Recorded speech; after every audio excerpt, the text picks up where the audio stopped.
다른 애들은 잘 먹고 잘 사는데 나 혼자 왜 이래 살아야 되나. 뭐 발 2개, 팔다리 가 있는데 왜 내가 두드려 맞겠나 했는데 진짜 인정사정 없이 맞았더라고요. 너무 보면 잠을 못 자고.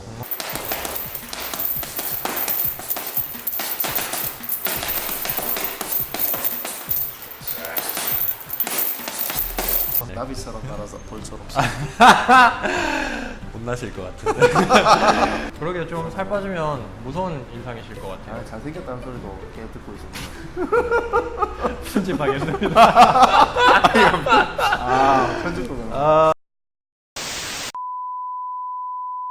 안녕하세요. 욱스TV의 진행자 김용욱입니다. 어떻게 하는 것이 인생을 잘 사는 것일까요? 어떻게 하는 것이 인생을 행복하게 사는 것일까요? 전 세계에는 75억의 인구가 있습니다. 그 중에 저와 같은 사람은 단 한 사람도 없습니다. 그 말인즉슨 어떻게 사는 것이 잘 사는 것이냐에 대한 다른 의견이 75억 개가 있다는 뜻이에요. 이번 시간에는 우리 주변에 있는 보통 사람들의 이야기를 들어봄으로써 각자 다른 위치에 있는 사람들이 어떤 나와 같은 고민을 가지고 있고 어떤 나와 다른 의견을 가지고 있는지에 대해 들어보는 보통 사람들의 인터뷰, 보통뷰 시간입니다. 오늘의 인터뷰이를 모셔보겠습니다. 안녕하세요. 네, 반갑습니다. 간단하게 자기소개 네. 좀 부탁드려도 될까요? 저는 정의 많은 남자 정의준입니다. 네, 신교사 봉사단 운영하고 있고 달서복싱 이국 헬스장 대표를 맡고 있습니다. 정이 많으시다고요? 네, 오리온장. 네. 이거 네. 그래서 제가 알고 지낸 지 꽤 된 것 같은데 네네. 정이 많다고는 제가 잘 못 느낀 것 같은데. 얼굴에서 정이 팍팍 느껴지지 않습니까? 예.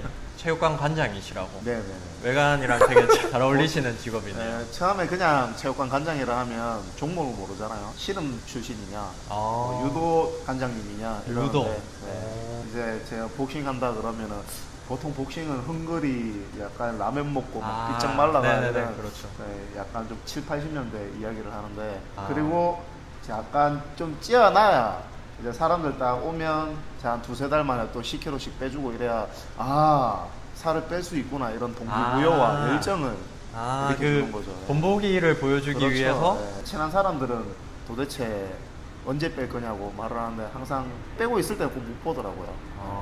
그러게요. 저도 한 번도 빠지는 걸 본 적이 없거든요. 근데 또 이게 너무 마르면 또 인간미가 없다고 해서. 그러게 좀 살 빠지면 무서운 인상이실 것 같아요. 잘생겼다는 소리도 계속 듣고 있습니다. 편집하겠습니다. 편집도 그냥. 그러면은 이제 복싱 체육관 관장이시라고 하셨는데 네. 혹시 언제부터 복싱을 시작하셨나요?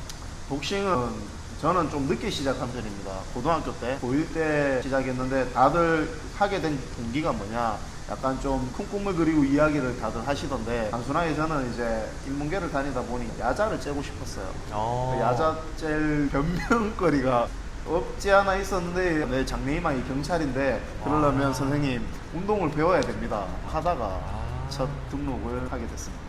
그럼 처음부터 뭐 복싱을 해야겠다 하고 간 건 아니에요? 네, 나는 뭐 꿈이 뭐 챔피언이다, 복싱해가 복싱 선수가 되겠다, 관장이 되겠다 이런 꿈은 처음에 없었습니다. 그렇죠. 그러면 혹시 복싱을 하시다가 뭐 복싱에 점점 흥미를 느끼신 건가요?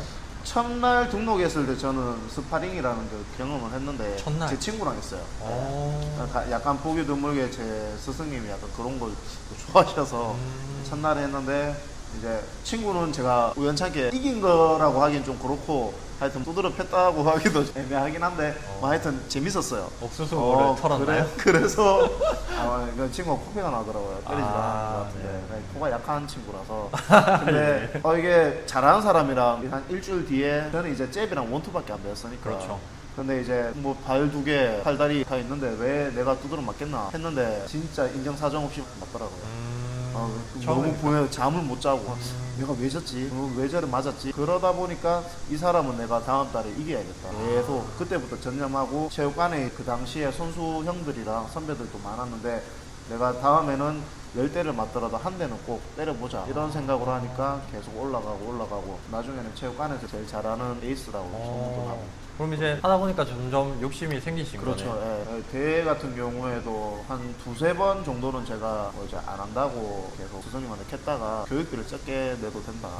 아, 그 대회 그렇죠. 나가자. 그렇죠, 이렇게 그렇죠. 권유를 하셔가지고 어. 그렇게 해서 그때부터 이제 또 더욱 더 열심히 또 대회를 한번 나가니까 재밌더라고요. 또 약간 무대 체질인 것 같기도 하고. 아, 예. 제가 봐도 좀 살짝 관중인 것 같기도 하고. 아, 이게 계속 주변에서 니는 질 거다 막 이야기하다가 갔는데 생각보다 첫 대회는 쉽게 이겼어요. 아, 그러세요? 이제 선수 형들이랑 하다 보니까 이제 첫 대회 같은 경우에는 한 번도 대회 출전하지 않았던 사람들이 나가니까 올라갔는데 1라운드 때는 정신 없었는데 약간 2라운드 되니까 이제 저희를 응원하는 소리가 막 들리고. 아, 그게 들려요? 네. 오. 제가 2라운드 안에 아마추어는 다 이겼거든요. KO를 오. 이겼는데 이제 여유가 생기더라고요. 이게 다 이제 처음에 이제 사전 연습할 때는 그 당시에 이제 선배님들이랑 계속 스파링을 하다 보니까 거기에 익숙해져서 첫 대회는 편하지 않았나. 실전에 좀 강한 스타일이라 해야 되나. 네.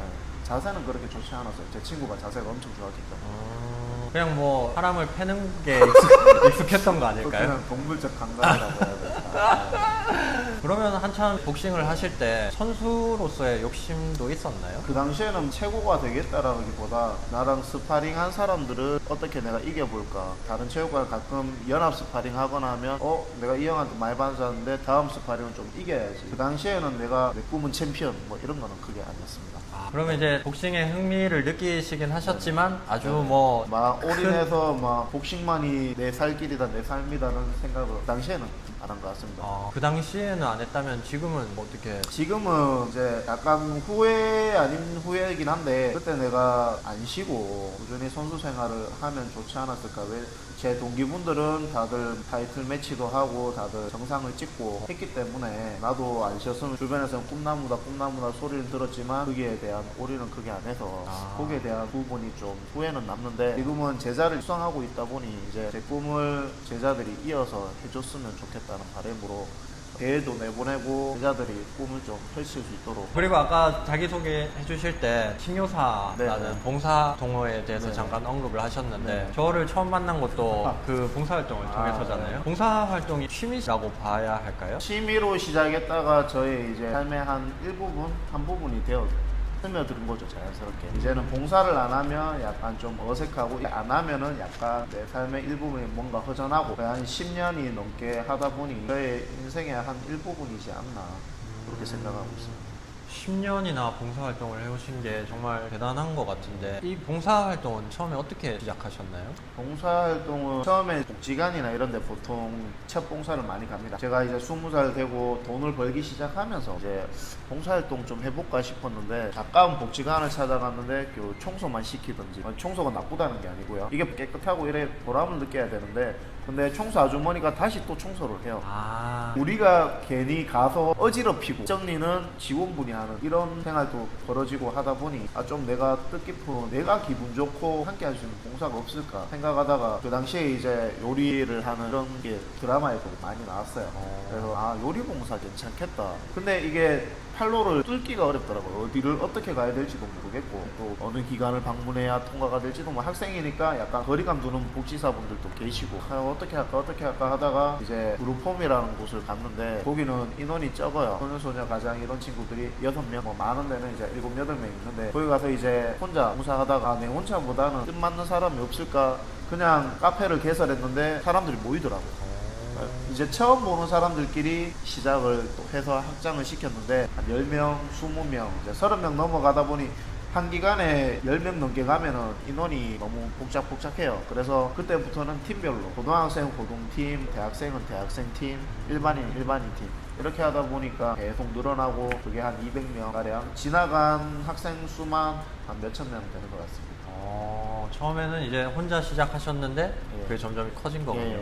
그럼 저의 최대 꿈은 우리가 봉사 갔던 봉사지 아이들이 함께 우리 봉사를 같이 하는 그런 꿈을 그리고 있습니다. 이걸 당연하게 여기는 판례가 많더라고요. 보니까 복지관이나 아니면은 지역아동센터 선생님들이 애들한테 너무 선물 공세를 하지 말라. 애들은 받는 걸 당연하게 여긴다. 그래서 너희들이 받았으면 그만큼 나중에 성공을 하면 돈을 많이 벌고 먹고 살만해지면 똑같이 너희가 힘들었던 그 시절을 생각해서 같이 베풀어라는 마음이 좀 전달되기를 바라고, 정을 못 줘서 어긋나는 친구들도 많고, 저희 체육관에 오는 애들 중에 학교 밖 친구들도 있어요. 위탁을 받았어요. 근데 학교 밖 친구들이다, 자퇴한 친구들인데 얘는 좀 케어를 해주고 싶은데 관심이 운동이다 하더라. 그래서 제가 같이 복싱 가르치고, 그 친구가 전국대회도 우승을 몇 번 했고요. 작년에는 제가 봉사단을 하니까 봉사활동 시키고 운동한 실적으로 인해서 여성가족부 장관상을 받았습니다. 네. 뿌듯하시겠어요. 제가 처음에는 이게 내 같은 마인드를 가지고 있으면 애들이 따라줄까라고도 생각했는데 이제 미약 하나만 몇 명이 이제 개선되는 걸 보이니까 그게 진짜 기분이 좋고, 이 친구들이 진짜 커서 나처럼 이렇게 하면 좋겠다라고 생각을 한 거죠. 그 10년이란 기간이 짧은 기간이 아닌데 그렇게 계속 봉사활동을 해왔던 이유가 있나요? 뭐 취미로 했다지만 저도 이제 아버지가 일찍 돌아가셨고 초등학교 때 돌아가셨거든요. 돌아가시고 대구로 이사를 오게 됐고 외갓집을 살았어요. 외할머니랑 같이 살게 됐는데 그 당시에 올라오자마자 또 어머니가 병원에 1년 동안 입원을 하고 계셨습니다. 그러다 보니 제가 가장이 되었고, 여동생 2명이 있는데 나이차가 좀 있습니다. 주변에서 도와주시는 분이 있어서 젓가락 숟가락부터 시작해 저희가 빈몸으로 올라왔는데 이제 할머니께서 모아놓으신 돈으로 중금이랑 월세랑 해서 월세방에 들어갔고, 어릴 때는 아버지가 건축 쪽에 계셨으니까 집을 직접 짓고 제가 벽돌 나르면서 아버지랑 시멘트 발랐던 기억이 아직도 생생해요. 근데 동네에서는 적은 규모의 집은 아니었거든요. 그렇게 남들보다는 좀 어느 정도 부유하게 살고 있다가 올라오면서 이제 단칸방 그런 데 있다 보니까 처음엔 아버지가 돌아가시는 슬픔보다는 내가 처해 있는 상황에 대한 불강, 다른 애들은 잘 먹고 잘 사는데 나 혼자 왜 이래 살아야 되나 되게 힘들기도 했는데, 어머니가 일단 당장 누워 계시고 하니까 당장 먹고 살아야 되니까 동생들도 있고 어긋날 수도 있었는데, 제가 새벽에 신문 배달이든 공장이든 다니면서 조금이나마 벌어서 무슨 용돈하고 좀 생활하다 보니 베풀고 싶다는 생각이 없지 않아 들었습니다. 되게 훈훈한 얘기였는데 갑자기 뒤에 자기 자랑하면서 이제 못 나갈 수도 있었는데 내가 일을 열심히 했다 뭐 이렇게 말씀을 하시는데, 근데 이제 희준님이 힘드셨을 때 받았던 기억이 있어서 이렇게 다시 베풀려고 하신다. 우리 봉사 같은 경우에도 집 앞에 돈가스 집이 있는데 지나갈 때 이제 자주 먹었던 곳인데 이제 돈이 없다 보니 못 먹는데, 그때 그 사장님이 밥은 먹었냐, 학교 지금 가방 메고 여기 지나가는데 희준아 여기 들어와 봐라, 밥은 먹었냐 하고 김밥이랑 라볶이 뭐 이런 거를 매일 주셨어요. 그냥 배고프냐고 물어보면서 안 고프다고 해도 그냥 뭐 먹고 가라. 그때의 기억으로 인해서. 그러면 현재 삶의 만족도가 이 정도라고 70점? 그러면 이제 70점에 포함되지 않은 30점은 어떤 요인이 있나요? 이제 나이가 계속 들어가니까 이러고 싶다, 일에 배신하는 것도 좋은데 이때까지는 앞만 보게 달렸다. 주변 지인들도 만나고 싶고, 불알 친구들도 타지에 다 있고 이다 보니 자주 못 보는데, 희준이는 원래 연락해도 바쁘니까 못 볼 거다 이런 생각을 가지고 있더라고요. 오히려 가까운 사람들한테 내가 너무 못했구나 싶어서 요즘에는 어머니랑 가족 올해부터 자주 보고 약간 좀 여유를 가지고 싶고 그런 게 없지 않아 있어서 이제는 좀 일보다는 여유를 가지고 여행도 가고 이런 것도 한번 해보고 싶습니다. 그러면 이제 워라벨이 지금까지 무너졌었는데 이제는 나의 삶을 좀 찾고 싶다. 네, 일보다는 뭐 이제 좀 휴식 달리다 보니까는 이제 좀 지치더라고요. 네, 그럼 다음 질문으로 지금까지 30 몇 년을 살아오셨는데 지금까지 살아오시면서 가장 기억에 남는 순간이 있을까요? 제가 사업도 해봤고 리어카 장사도 해봤고 많은 게 있지만, 사업을 하다가 체육관을 넘어오는 가독이 고기 체육관을 다시 내가 잡게 됐을 때 그 시점이 가장 기억에 남고요.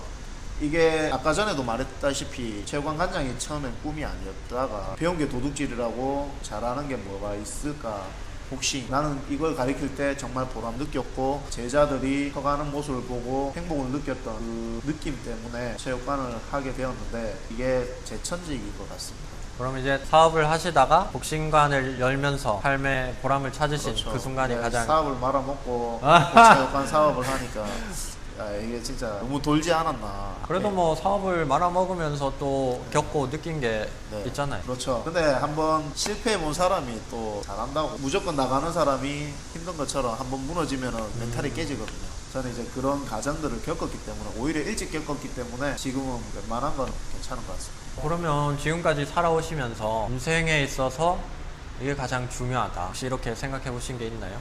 진솔함, 솔직함. 어, 왜냐하면 사업에서도 솔직하고 정직한 사람이 오. 오래가요. 영업도 마찬가지고. 그렇죠. 이걸 하나 더 팔기 위해서 거짓말을 한다든지 가대 포장을 한다든지 이러면 이 사람들은 뒤에 가서 사업이 다 망해요.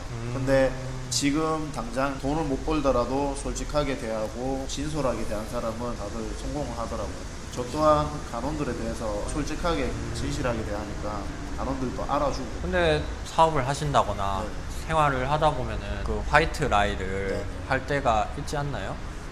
조금씩은 양념을 뿌려주는 것도 나쁘지 요 네. MSG는 괜찮다. 그렇죠. 그런 거는 뭐 아이들 꿈 키우는데도 너무 솔직하게 대놓고 야 니는 운동 너무 못해 때려쳐 이러면 그렇잖아. 뭐 운동신경 좋다. 니 이제 미래 챔피언이다. 이 정도의 그 첨가물은 뿌려줘야 아이들도 하지만 진솔함은 간직해야 된다. 그렇죠. 아까 그 자기가 받은 것을 네. 돌려줘야 된다. 뭐 이런 얘기가 잠깐 나왔었는데 네. 혹시 카르마를 믿으시나요? 이게 제가 베풀었을 때 그게 훗날에 부메랑처럼 되돌아오는 경우가 있더라고요. 아, 직접 경험하셨고. 그래서 어. 약간 그때부터는 좀 믿는 것 같습니다. 그러면은 제가 이제 해외여행 다니면서 만나는 사람마다 항상 똑같은 걸 물었던 질문이 있거든요. 이 질문에 대해서 해보도록 하겠습니다. 언제 행복함을 느끼세요? 언제 행복하다고 생각하시나요? 뭐 행복은 멀리 있는 게 아닙니다. 중간중간에 계속 수시로 들어오는 감정이기 때문에 교육비 받을 때 가장 큰 행복이고요. 돈봉투 들어올 때. 특히 1년 끊고 한 3-4번 나오고 안 교- 나오시는 분들 제자 우승했을 때 그리고 봉사활동 가서 내가 만든 음식을 아이들이 맛있게 먹어줄 때 그리고 이렇게 오랜만에 지인들이 찾아올 때 사소한 이런 행복들이 저에게는 큰 기쁨입니다. 삶의 순간순간에서 행복을 네. 느낀다. 그러면 앞으로 어떤 삶을 살고 싶은가요? 삶의 방향. 아까 전에도 말했다시피 저의 봉사는 하나의 일부분이고요. 이거를 죽을 때까지 될 수 있으면 끌고 가고 싶은 게 저의 바람이고 여기서 더 나아가 이제 체육관도 마찬가지로 그냥 운동만 하고 가는 체육관이 아닌 우리 체육관을 통해서 하나의 봉사 문화도 배우고 제 이 마인드가 주변 사람들한테 영향력이 있는 그런 삶을 살아가고 싶습니다. 주변에 좋은 영향을 끼칠 수 있는 사람이 선한 되고 싶다. 영향력을 퍼뜨릴 수 있는 나비 효과를 일으킬 수 있는 그런 사람이 되고 싶습니다.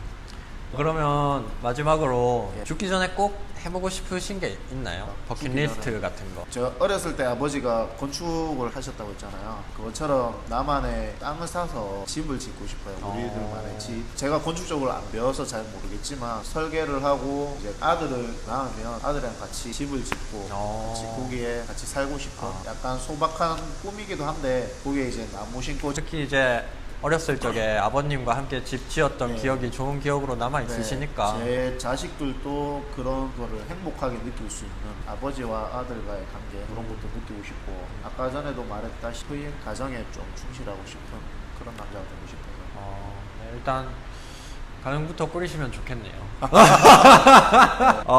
그러면 1시간 동안 참 좋은 말씀 감사해요. 아쉽습니다. 보통 뷰, 예. 보통 사람의 인터뷰, 보통 뷰 첫 번째 게스트셨는데 네. 저희 욱스 TV에 한마디 해주실 수 있을까요? 여러분 행복은 멀리 있는 게 아닙니다. 가까이 소소하게 있기 때문에 여러분들의 그 소소함을 모아서 큰 행복과 행운이 있으시길 바랍니다. 감사합니다. 좋아요는 사랑 구독도 사랑 오늘도 사랑합니다. 사랑합니다. 감사합니다. 낙설 안 해요 진짜. 재밌네.